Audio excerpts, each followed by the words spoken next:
Assalamualaikum warahmatullahi wabarakatuh. Waalaikumsalam warahmatullahi wabarakatuh. Selamat pagi anak-anak. Pagi, Bu. Silakan sebelum mulai pembelajarannya, kalian membaca doa terlebih dahulu. Oh iya, di sini KM-nya siapa ya? Saya, Bu. Nah, untuk KM silakan dipimpin doanya terlebih dahulu. Baik, Bu. Duduk siap. Berdoa dalam hati. Mulai.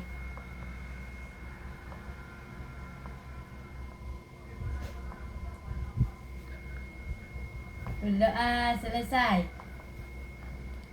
Nah, baik, sekarang Ibu akan mengabsensi kehadiran kalian terlebih dahulu. Adinda Khaila Putri, Hadir. Irma Khairunisa. Hadir. Nah, baik, sekarang kehadiran kalian ini sudah semua ya. Ya, Bu. Sekarang kita akan membahas iya, sebelumnya kalian udah yang tahu belum? Kita tuh membahas apa kali ini? Enggak tahu, Bu. Nah, kali ini tuh kita akan membahas tentang artikel opini. Kalian udah pernah dengar belum apa itu artikel opini? Belum, Bu. Oke, baik. Ibu akan menjelaskan terlebih dahulu ya. Artikel opini itu yaitu tulisan yang berisi pendapat penulis terhadap suatu isu yang aktual. Kalau kalian tahu, pasti kalian sering membaca artikel opini ini. Kayak seperti yang di media sosial, pasti kalian pada punya TikTok kan? Punya, Bu. Nah, di situ kan banyak sekali media dan berita yang lagi hit. Pasti kalian pernah membacanya juga kan? Pernah, Bu. Nah, anak-anak, di sini kan Ibu sudah menulis artikel opini singkat ya. Jadi, kalian silakan membacanya terlebih dahulu. Oke, di sini Ibu mau ada salah satu dari kalian yang membacanya. Siapa yang mau? Kai, Bu. Oke, Kai, silakan membacanya. Penggunaan gawai di kalangan remaja saat ini semakin meningkat dan seringkali tidak terkontrol. Banyak siswa menghabiskan berjam-jam untuk bermain game atau berselancar di media sosial sehingga mengabaikan belajar dan interaksi sosial. Kondisi ini menunjukkan perlunya pengaturan penggunaan gawai agar remaja tetap produktif dan sehat secara mental. Baik, tadi kan kalian sudah menyimak paragraf berikut ya. Coba menurut kalian perhatikan. Menurut kalian itu apa sih isu yang dibahas penulis di atas? 1. Kesehatan mental remaja. 2. Masalah produktif siswa. 3. Dampak gawai terhadap remaja. Yang keempat, penggunaan gawai berlebihan.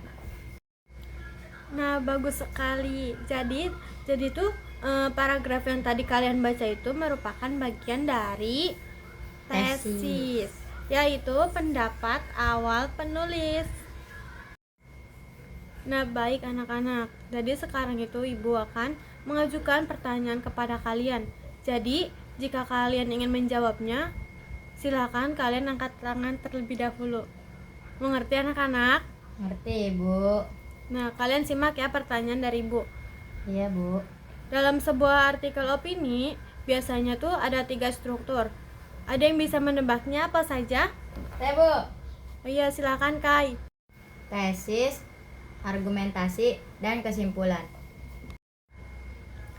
Nah, betul sekali Kai. Jadi, tesis itu merupakan bagian pembuka dalam teks argumentasi yang berisi pendapat utama penulis terhadap suatu masalah dan juga biasanya mencantumkan gambaran umum mengenai topik yang akan dibahas. Contohnya itu seperti sampah plastik menjadi ancaman serius bagi lingkungan kita. Dan yang kedua tadi apa Kai? Coba sebutkan lagi. Argumentasi.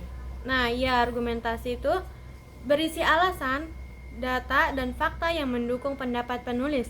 Bisa berupa contoh, pendapat ahli, hasil penelitian, ataupun dampak dari suatu masalah. Jadi, bagian ini tuh adalah inti teks dari argumentasi. Contohnya itu ada seperti sampah plastik sulit terurai sehingga mencemari tanah dan air. Selain itu, makhluk hidup bisa menelan plastik dan terancam mati.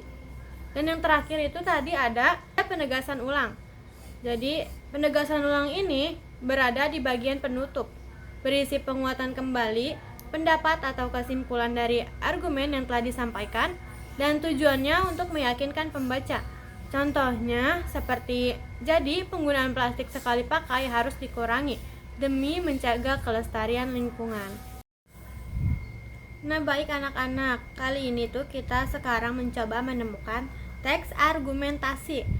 Nah, di depan Ibu kan sudah menulis. Siapa yang ingin membacanya? Ayo gantian, jangan Kai terus. Anak-anak yang lain, siapa yang mau? Saya, Bu. Ayo Lucy, silakan. Kurangnya ruang terbuka. Hijau di kota besar berdampak buruk bagi kesehatan masyarakat. Tanpa ruang terbuka, hijau yang memandai kualitas udara akan semakin menurun karena tidak ada cukup tanaman yang menyerap polusi. Selain itu, masyarakat akan kehilangan tempat untuk beraktivitas fisik sehingga resiko penyakit seperti obesitas dan stres meningkat. Baik Lucy, terima kasih banyak. Kemudian kalian diskusikan dengan teman sebelah kalian dan berikan alasan apa yang diberikan penulis untuk mendukung pendapatnya.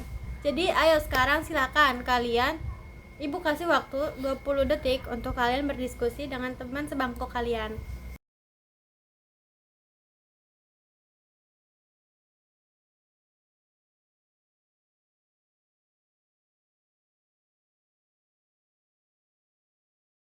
Nah, kalian ada yang sudah selesai belum berdiskusinya? Saya, Bu.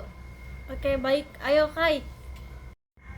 Kai, silakan kalian menyampaikan contoh, alasan atau fakta yang kalian temukan tadi. Jadi di sini kami menemukan contohnya. 1. Penulis memberikan alasan tentang polusi udara yang meningkat. 2. Tidak ada tempat olahraga, jadi bisa menimbulkan penyakit. Bagus, terima kasih ya untuk Kai dan teman sebangkunya. Fakta yang tadi tuh mengenai kualitas udara yang menurun dan risiko penyakit yang meningkat adalah alasan yang menguatkan pendapat penulis. Bagian itulah yang disebut argumentasi dalam paragraf. Baik, di sini tuh ada contoh terakhir dari Ibu. Ibu akan membacakannya, kalian simak ya baik-baik.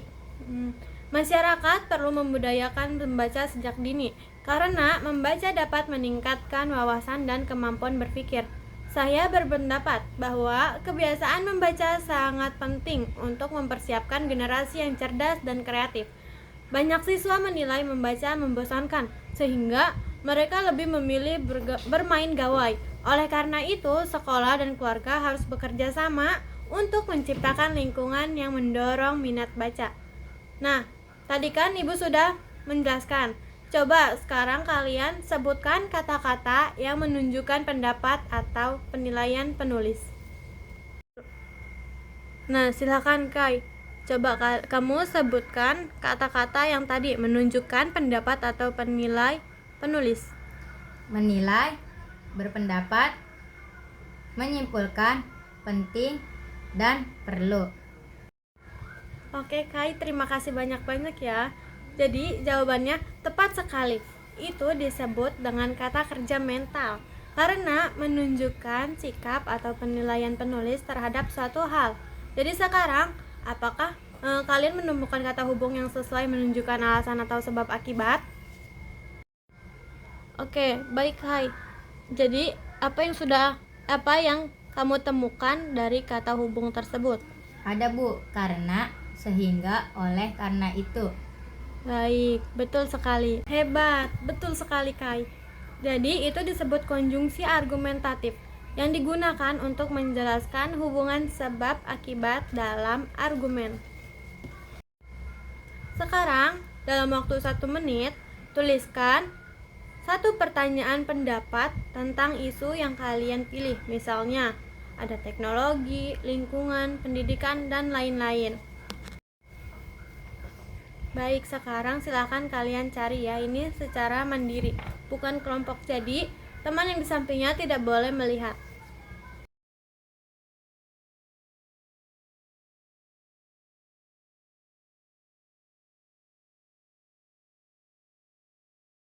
Nah, jadi kan tadi Ibu sudah memberikan waktu kalian 1 menit. Siapa yang mau membagikan hasil dari pemahaman kalian masing-masing? Ayo, siapa yang mau menjawabnya? Saya, Bu. Baik, ayo. Oh, Kai lagi, yang lain kemana nih? Ayo Kai, sekarang kamu silakan bacakan hasil dari kamu sendiri.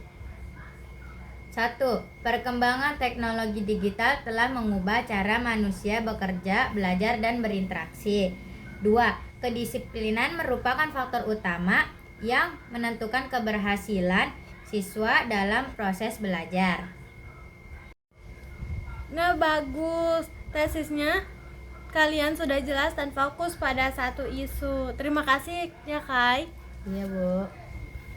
Nah, jadi hari ini tuh kalian sudah belajar mengidentifikasi struktur dan ciri kebahasaan artikel opini.